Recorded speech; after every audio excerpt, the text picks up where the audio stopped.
Oi, gente, tudo bem com vocês? Voltei para trabalhar com vocês hoje, eu e Clesiane, o capítulo A Justificativa para a Pedagogia do Oprimido. De modo geral, esse é um livro que traz um pouco da complexidade, né, que Paulo Freire aborda, né? Eu vou falar de maneira introdutória, no final eu volto para retomar, fazer um final com vocês, né?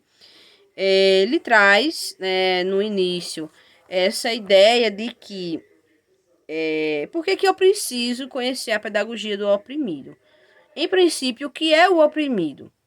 Né? O que é o opressor? O que é esse oprimido na perspectiva social? E quais as possibilidades desse oprimido na perspectiva social? Né? Eu quero chamar a atenção de vocês para uma ideia específica que vai servir para vocês compreenderem ao longo do tempo, ou na verdade ao longo dessa aula, alguns como a trama da leitura de Paulo Freire vai nos envolver. Tem uma noção que ele usa, um conceito que ele usa, que é o do ser mais, né? Que é justamente a capacidade da gente, enquanto humano, se desenvolver. Então, nós temos a capacidade de ser mais, ou seja, de sermos conscientes, de atuarmos na nossa realidade para transformá-la. Nem sempre necessariamente isso vai estar ligado a uma condição social, mas uma condição de dignidade. Aliás, não é uma condição social, desculpe, é uma condição financeira. Porque muitas vezes a gente acha que a transformação proposta por Paulo Freire é sempre no viés financeiro, ou é sempre nos colocar em um patamar de ampliar os nossos ganhos financeiros. Mas, para além de ampliar os nossos ganhos financeiros ou nos tirar de uma condição de pobreza material, Paulo Freire fala no processo de libertação em termos de conhecimento, em termos de problematização, né? Em termos de humanidade, eu me tornar digno, eu conhecer e saber a importância da dignidade na minha trajetória de vida, né? Então, ele traz muito essa perspectiva na nossa vocação enquanto humanos de ser mais. Nós nascemos com a vocação do ser mais, ou seja, nós nascemos com a vocação para a dignidade, para sermos dignos. E aí o processo em que nós vivemos, de injustiça, de desordem, de exploração, nos leva à desumanização. Ou seja, nós perdermos a nossa crença, perdermos a nossa fé, perdermos a nossa esperança.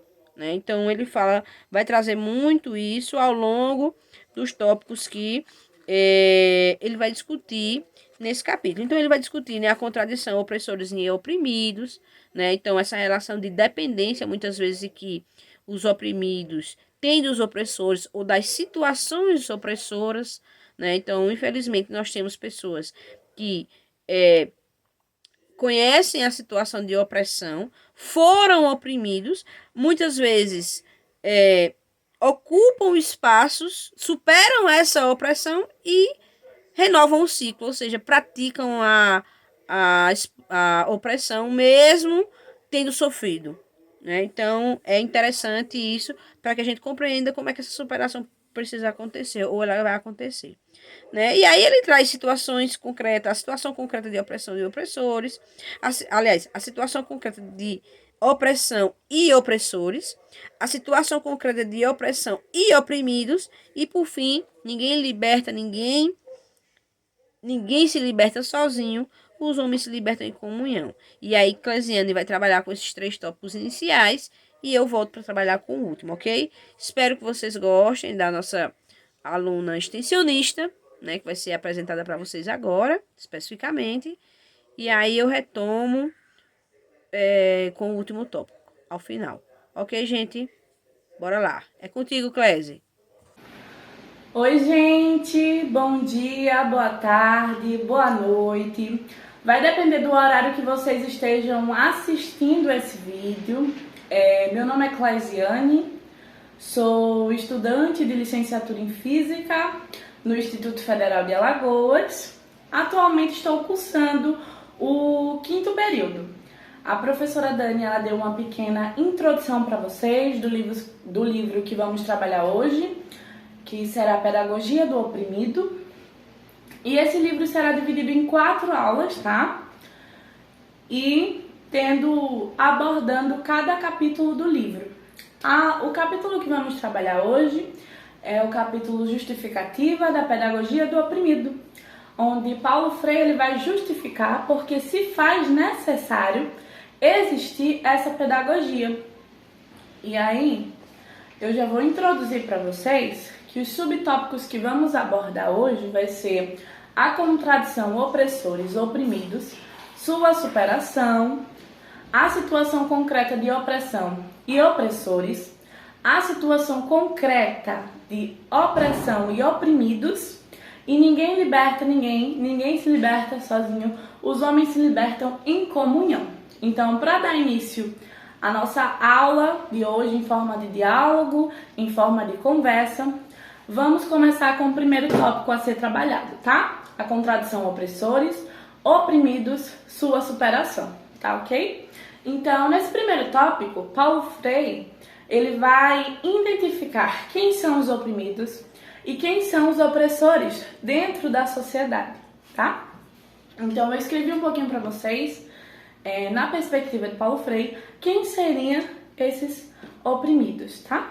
De acordo com Paulo Freire, os oprimidos são aqueles que vivem em condições sociais marginalizadas, tal como política, econômica e cultural. São sujeitos que enfrentam desigualdades e injustiça, tendo seus direitos negados e sua voz silenciada.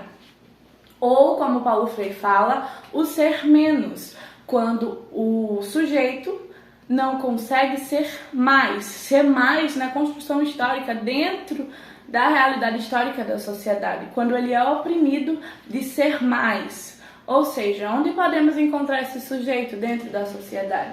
É um sujeito que ele pode ser oprimido pelas classes sociais, é um sujeito que ele pode ser oprimido pela sexualidade, é um sujeito que ele pode ser oprimido de várias formas. Quando Paulo Freire escreveu esse livro, ele falava muito em relação às classes sociais, mas hoje em dia podemos abranger de diversas maneiras diferentes quem serão os oprimidos e quem serão os opressores dentro da nossa realidade atual. E aí mais pra frente eu vou dar alguns exemplos para vocês. E aí identificamos os oprimidos e quem são os opressores na perspectiva de Paulo Freire. Para Paulo Freire, os opressores podem ser identificados como aqueles que têm privilégios referentes à classe social, como eu falei para vocês, que esse livro ele visa muito a classe social, mas que hoje pode ser abordado em diferentes aspectos dentro da nossa sociedade, tal como raça, gênero e etc. São sujeitos e indivíduos que possuem posições de lideranças em determinadas instituições, como, por exemplo, governo, empresas. Mas o que acontece? Os opressores, eles estão muito próximos dentro da nossa sociedade. Os opressores, eles não é algo distante. Eles estão muito próximos de nós. Podemos ser opressores porque podemos hospedar o opressor dentro de si. Então, um exemplo que eu posso dar da opressão, que envolve, por exemplo, eu vou citar nomes fictícios, tá? Então, João, ele oprime a Júlia por ser homem. E a Júlia pode ser opressora do João por ser hétero. Então, assim, o oprimido, ele está em diversas relações, em relações simples, como um professor que dá a sua aula acreditando que é o detentor de todo o conhecimento e oprime aquele aluno por não compartilhar a troca de experiência, por não deixar ele desenvolver dentro da sala de aula. Então, esse contato, essa relação opressores e oprimidos, ela vai estar no nosso cotidiano diariamente. Porque o opressor, ele não está distante da gente. O opressor, ele não é só aquele que está em cargos extremamente altos, como gestores de empresas ou cargos governamentais. O opressor está presente no nosso cotidiano, certo? E aí, a gente passa para o próximo tópico, que é a relação opressores e oprimidos. E nesse tópico, eu separei alguns trechos que está citado dentro do livro, do primeiro capítulo do livro Pedagogia do Oprimido, para falar aqui um pouquinho e discutir com vocês, tá? Então, assim, eu trouxe aqui. Os oprimidos que hospedam o opressor em si pratica da elaboração como seres duplos inautênticos da pedagogia da sua libertação. Somente mediante em que descobrem hospedeiros do opressor poderão contribuir para o partejamento de sua pedagogia libertadora. Enquanto vivem a dualidade no qual é ser e ser é parecer e parecer com o opressor, é impossível fazê-lo. A pedagogia do oprimido, que não pode ser elaborada pelos opressores. Então, o que é que Paulo Freire quis dizer com essa frase? Os oprimidos que hospedam o opressor dentro de si, ou seja, é uma reprodução, é algo que é herdado. Eu vou dar outros exemplos para vocês, pode ser que fique mais claro, tá? E aí, só para ressaltar a parte que ele fala assim, a pedagogia do oprimido que não pode ser elaborada pelos opressores. O que é que Paulo Freire fala? Que essa pedagogia do oprimido, que mais pra frente vai ser a pedagogia dos homens em constante libertação, ela nunca pode ser elaborada pelos opressores, porque senão isso seria uma contradição, tá? Ok? E outro trecho que eu trouxe também para vocês é que quase sempre no primeiro momento deste descobrimento, os oprimidos, em lugar de buscar a libertação na luta por ela, tendem a ser opressores também ou sobre-opressores. E aí o exemplo que eu vou dar para explicar o que acontece, quando o oprimido ele percebe que ele está numa posição de ser oprimido, ele não vai buscar uma pedagogia que liberte, ele não vai buscar uma prática, uma reflexão, uma ação que liberte ele daquela situação. O que ele vai fazer? Então, vamos lá. O que ele vai fazer? Bom, ao descobrir ser oprimido, ele vai buscar sair daquela posição, mas numa perspectiva diferente. O que Paulo Freire vai dizer? A sua visão do homem novo é uma visão individualista, ou seja, ele não vai pensar na coletividade, ele vai pensar nele. A sua aderência ao opressor não lhe possibilita a consciência de si como pessoa e nem a consciência de classe oprimida. Desta forma, por exemplo, querem a reforma agrária, não para libertar-se, mas para passar a ter terra, ou seja, um oprimido que ele não tem terra, que ele não tem moradia, pede a reforma agrária, mas não para libertar-se, e sim para passar a ter posse, para passar a ter capital. Com esta terra, se tornam-se proprietários, ou mais precisamente, patrões de novos empregados. Raros são os camponeses que, a serem promovidos a capataz, tornam-se mais duros opressores dos seus antigos companheiros do que o mesmo patrão. O que significa? Oprimidos que se tornaram opressores. Eles entenderam que eram oprimidos, buscaram uma reforma para saírem daquela situação, mas eles não passaram numa perspectiva libertadora, uma perspectiva de não repetir essas práticas novamente. Não, eles queriam terras, queriam oportunidades para serem donos, para eles não ser oprimidos, mas para oprimir outras pessoas, ou seja, oprimidos que hospedam os opressores dentro de si. Como eu expliquei para vocês, os opressores eles estão dentro da nossa realidade cotidiana. Ele pode ser num simples ato de conversar com outra pessoa e se sentir superior a ela por ter conhecimentos específicos em outras áreas, ou no fato de se sentir superior a ela pela sexualidade, pela religiosidade, pela cor, pela raça ou pelo gênero. Então isso está tudo interligado na nossa sociedade atual. E os opressores, eles estão muito próximos de nós. E aí, dando continuidade, eu trouxe outro trechinho para vocês, que é: o mesmo se pode dizer ou afirmar com relação ao opressor. tomando individualidade como pessoa, descobrindo a sua posição de opressor, mesmo que sofra por esse fato, ainda não se solidariza com os oprimidos. Ou seja, o que é que acontece? O opressor, mesmo ele descobrindo que está na posição de opressor, ele não vai se solidarizar com o oprimido, ele não vai buscar mudar sua posição, portanto, ele não vai contribuir com a pedagogia do oprimido, porque só o oprimido pode contribuir com essa pedagogia, porque senão seria uma contradição. E aí, o que é que ele fala? Tá, mas o opressor ele pode contribuir, sim.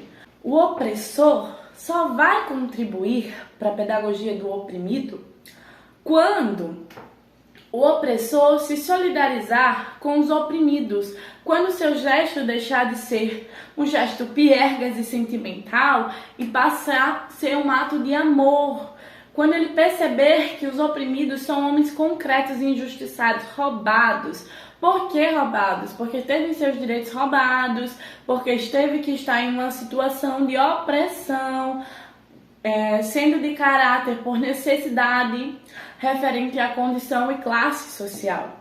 Então, Paulo Freire vai dizer que o opressor só vai contribuir com essa pedagogia quando ele compreender que aquele homem é injustiçado, mas esse opressor ele não vai ser mais opressor, ele deixa de ser opressor e passa a ser um homem em constante libertação, tá? E aí um trecho que eu vou trazer para vocês agora, que particularmente eu acho um trecho forte do livro, e eu vou ler para vocês pra gente refletir, tá?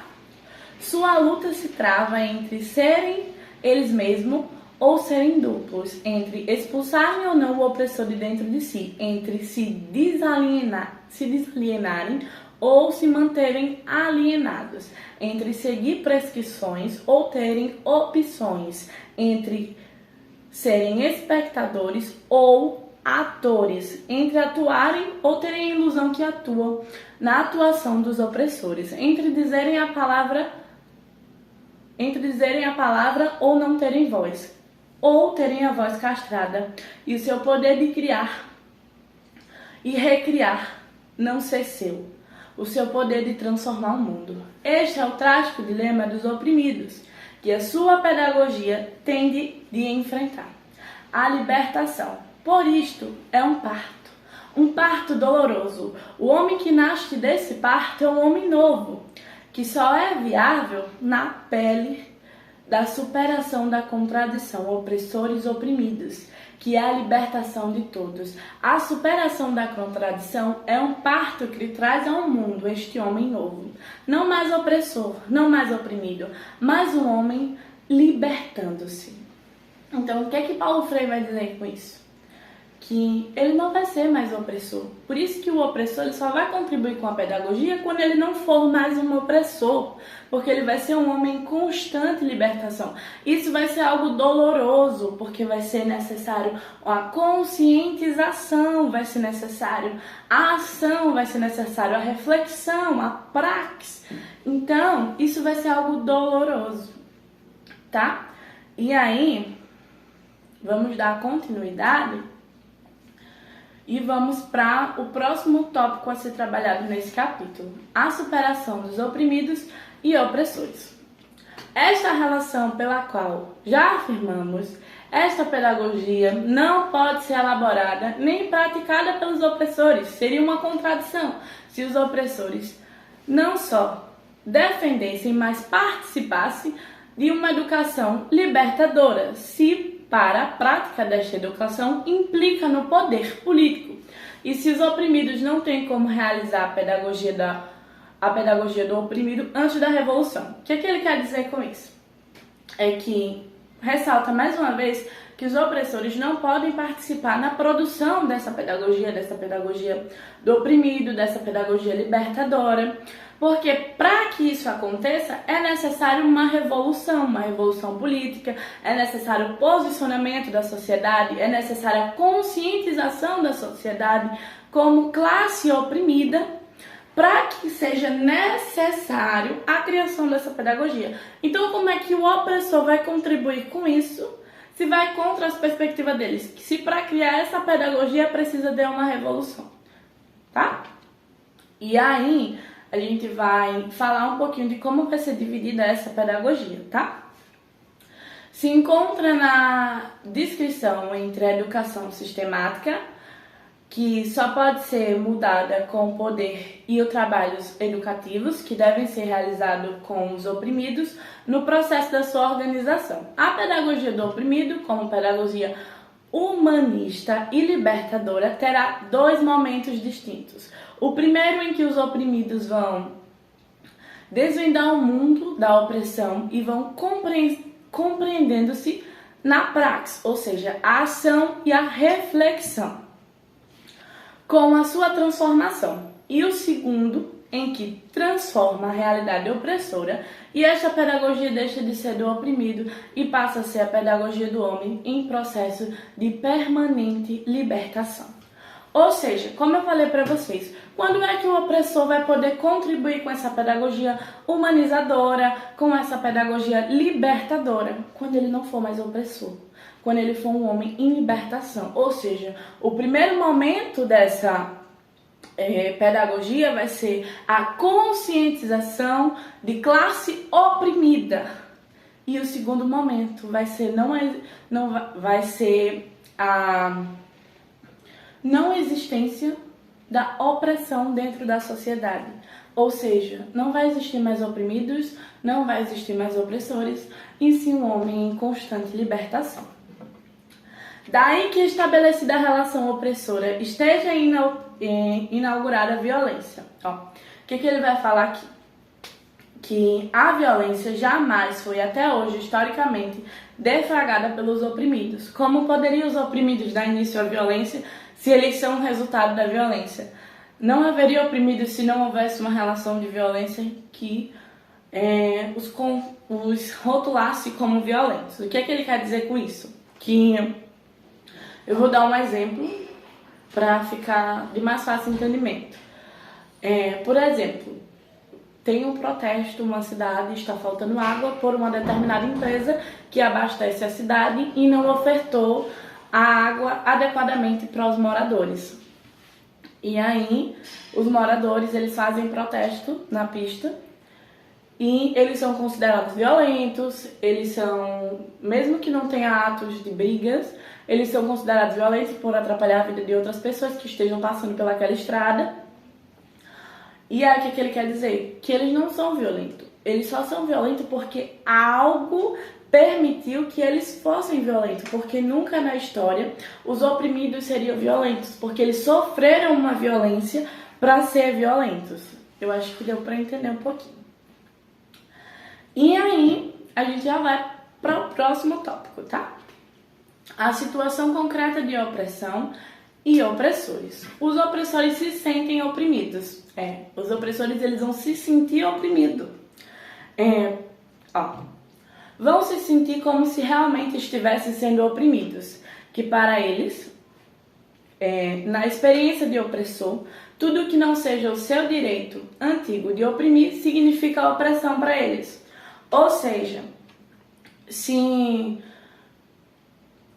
no momento que se inicia a conscientização da pedagogia do oprimido, os opressores, eles vão se sentir oprimidos, porque isso vai contra os direitos deles de oprimir. Ou seja, eles vão se sentir injustiçados, porque só existe os direitos dos opressores.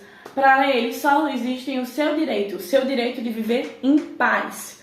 E aí, os oprimidos precisam existir para que os opressores sejam generosos, a falsa generosidade dos opressores. Ou seja, isto ainda é porque, afinal, é preciso que os oprimidos existam para que eles existam e sejam generosos. Ou seja, é necessário que os oprimidos existam para que os opressores sejam generosos, que é a falsa generosidade.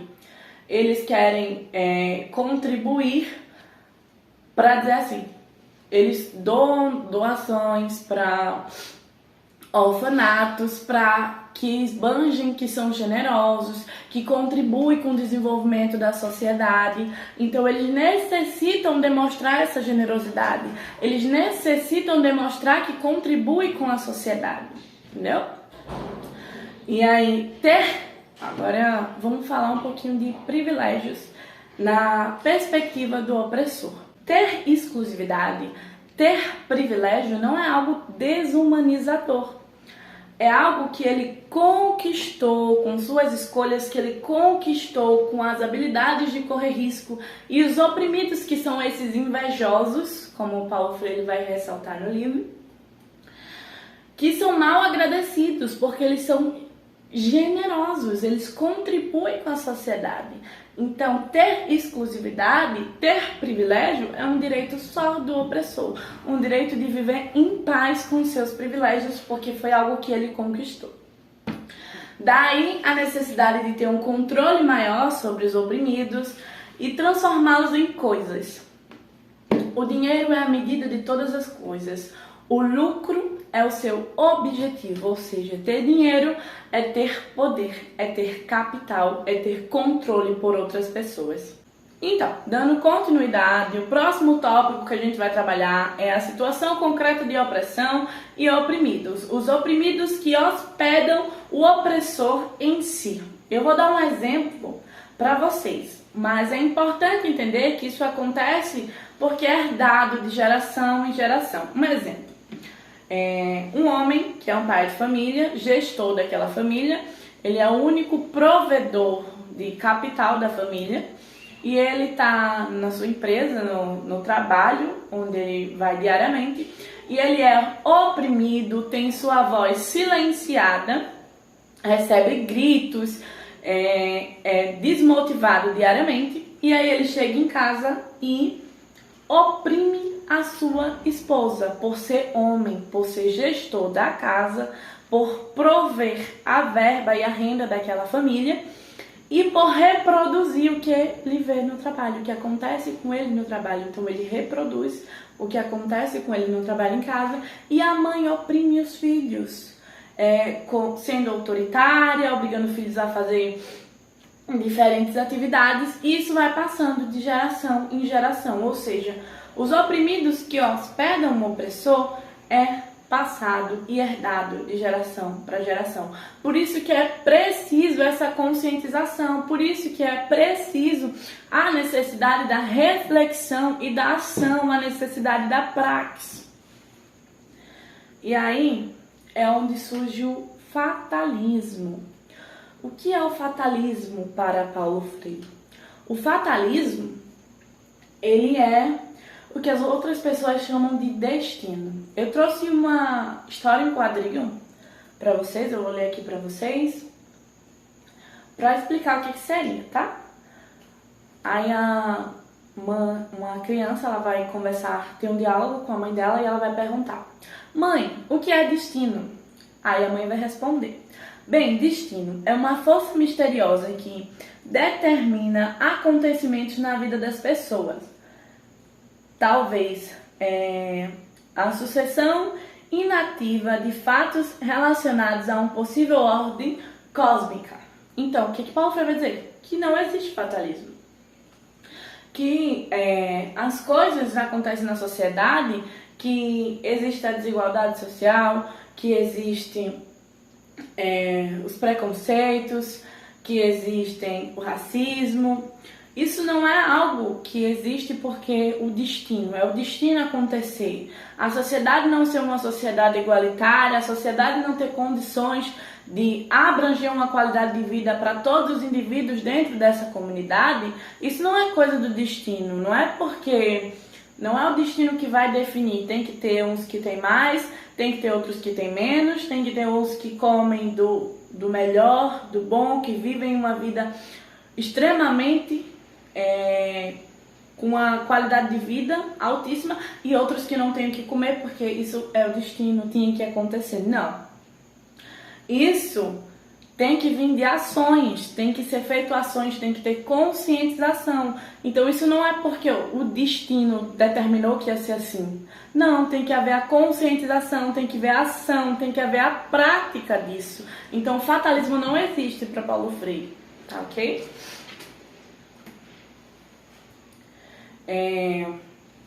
E aí a atração do oprimido pelo opressor. Então, o oprimido, ele percebe a atração que ele tem pelo opressor. Eu vou dar um exemplo que é muito visto pela minha comunidade acadêmica, assim, como estudante, é um exemplo que eu vejo muito. Professores que eles têm uma prática pedagógica opressora, por assim dizer, onde eles são o detentor da razão, onde eles têm o detentor de todo o conhecimento, e aí eles passam aquele conteúdo extremamente abusivo dos saberes do educando, extremamente abusivo no sentido de realmente explorar mesmo, de oprimir aquele indivíduo. Então ele vai passar aquele conteúdo bruto, dizer assim, olha, você tem que aprender isso aqui, é isso, toma aqui o livro e se vire. E aí o que acontece? Os alunos, eu estou suponhando que sejam alunos de licenciatura, eles se tornam professores que acham que aquilo é o certo a se fazer. Eles se tornam professores que têm atração pelo opressor, ou seja, eles vão reproduzir aquela situação. Então, se eles têm professores que são professores que fazem práticas pedagógicas que oprimem os seus estudantes, o oprimido que tem atração pelo opressor vai reproduzir aquilo em sala de aula, ou seja, ele vai se tornar um profissional opressor. Então, como eu falei para vocês, isso vem sendo herdado em diversas situações, sendo em situações de dentro, na realidade cotidiana, familiar, na realidade social. Então, o opressor, ele está dentro de nós. Ele está mais perto do que você imagina. E aí, para finalizar esse capítulo do livro, a professora Dani vai finalizar com o último tópico deste capítulo, que é: ninguém liberta ninguém, ninguém se liberta sozinho, os homens se libertam em comunhão, e vai fechar. E é isso, gente. Encontro vocês nos próximos vídeos. Fiquem agora com a professora Dani, finalizando com chave de ouro esse capítulo, e espero que vocês tenham compreendido. E até a próxima e bons estudos. Vamos lá, gente, concluir esse capítulo, né, com o tópico: ninguém liberta ninguém, ninguém se liberta sozinho, os homens se libertam em comunhão. Esse tópico específico, ele fala da dependência emocional que o oprimido tem em relação ao opressor. É como se ele dissesse que, para que o opressor se alimente, precisa existir o oprimido, e o oprimido, em certa maneira, permite que essa opressão ela aconteça, né? Então, essa dependência, ela não se refere somente a sujeitos, mas a situações de opressão ou condições de opressão, né? Então a gente pode pensar, por exemplo, determinadas situações em que as pessoas têm oportunidade de sair daquela opressão, mas preferem continuar, ou elas são imbuídas a continuarem nas situações de opressão, porque são desacreditadas, né? Porque suas vontades são invalidadas, porque elas acham que não vão conseguir diante de um outro cenário, né? Então, essa é uma condição fundante, né, desse sistema de opressão, essa dependência emocional que o oprimido tem em relação ao opressor. Até porque o opressor, ele vai ser um objeto, o que ele vivencia é um objeto de desejo do oprimido, né? Então o oprimido quer ter a dignidade, por assim dizer, que o opressor tem, ou a constituição de vida que o opressor tem, né? E para que haja superação dessa condição, há uma estrutura que precisa acontecer, que é o diálogo, né? Então, para Paulo Freire, esse diálogo ele precisa existir para que a gente possa construir a consciência a respeito desse processo de emancipação, né? A gente precisa ter cuidado, né? Porque o discurso do opressor, ele ele é para fortalecer esse vínculo de dependência com o oprimido, né? Porque, veja, hoje, se a gente for pensar, por exemplo, nos discursos políticos que a gente tem, essencialmente, as escolhas populares, elas são enfraquecidas. Isso é um discurso do opressor. É como se as pessoas não soubessem escolher politicamente, né? As escolhas populares, elas são invalidadas, né? Determinados grupos sociais são estigmatizados pela sua escolha política. E esse estigma, esse estereótipo, né? E especialmente determinados segmentos sociais, eles recebem esse estereótipo porque as categorias opressoras da sociedade, elas querem continuar tutelando esses grupos, né? Então, determinados grupos têm as suas escolhas invalidadas porque não querem mais se submeter a um determinado julgo, né? A uma determinada tutela. E os grupos elitistas ou os grupos opressores querem manter essa tutela. Então, por isso que essas escolhas são invalidadas, né? Porque há a ideia de que os grupos precisam de tutela, né? Os grupos oprimidos, eles precisam ser tutelados, eles não têm capacidade de escolha. Por isso, alguém tem que escolher por eles. E, bom, quando a gente assume essa ideia de consciência, né? Quando a gente quer justamente superar essa ideia de que os sujeitos são coisificados, né? Ou seja, os sujeitos não são objetos que a gente vai dizer o que eles precisam fazer.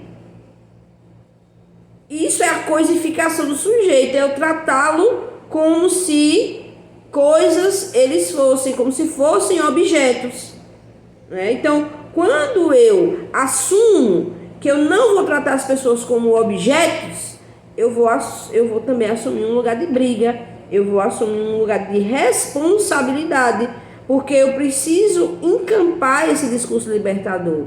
Eu preciso fomentar a ideia de que as pessoas têm capacidades intelectuais, sociais, culturais, né? E aí eu preciso também fazer com que esse discurso se reflita na vida prática, né? Eu não posso ficar somente elucubrando, não posso ficar somente devaneando, ou eu não posso ficar somente gravando vídeos, né, com aulas.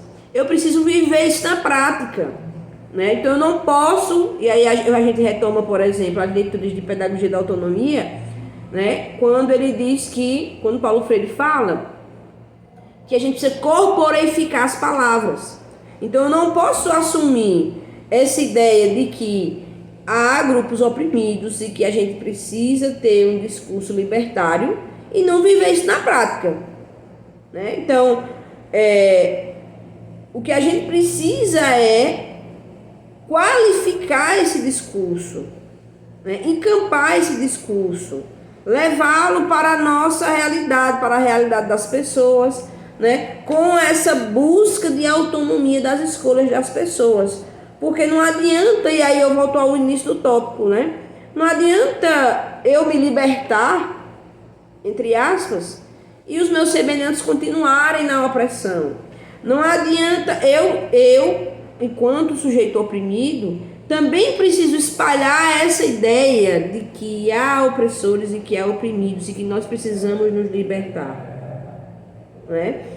Então, para a gente finalizar, eu gosto de um momento que ele diz o seguinte, que na verdade é uma percepção que eu tenho, né, uma leitura que eu faço, mas é baseado no que ele diz. Não há propaganda de justiça e da liberdade sem que concretamente elas aconteçam.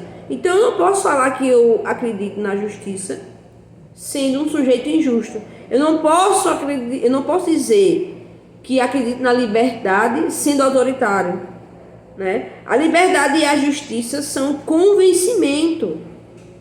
são ação coletiva, elas precisam acontecer na ação, na vida prática das pessoas. E isso é a perspectiva de conscientização que Paulo Freire defende. É eu falar de justiça e eu exercer a justiça, ou eu buscar a justiça no meu cotidiano. Né? É eu buscar a libertação, ou eu buscar a conscientização e também propagá-la, também vivê-la. Não basta somente dizê-la, ela precisa ser vivida. Né? E aí, nós encerramos essa primeira aula, encerramos esse primeiro vídeo e vamos, na sequência, começar o segundo capítulo, que é da educação bancária. Deixa eu pegar só aqui o nomezinho dele, especificamente. A concepção bancária da educação como um instrumento de opressão, seus pressupostos e críticas. Eu acho esse capítulo um dos mais importantes quando a gente vai discutir sobre as concepções de Paulo Freire, especificamente sobre educação bancária. Então, se você quer compreender um pouco mais, para além do senso comum, né? A gente compreende muitas coisas de Paulo Freire pelo que os outros falam, mas se você quiser saber como é que de fato o pensamento de Paulo Freire está estruturado, recomendo que já comece a leitura aí, ó, desse trechinho, né? A concepção desse capítulo, a concepção bancária de educação como instrumento de opressão, seus pressupostos e sua crítica. Ok, pessoal, aguardo vocês na próxima aula. Tchau, tchau.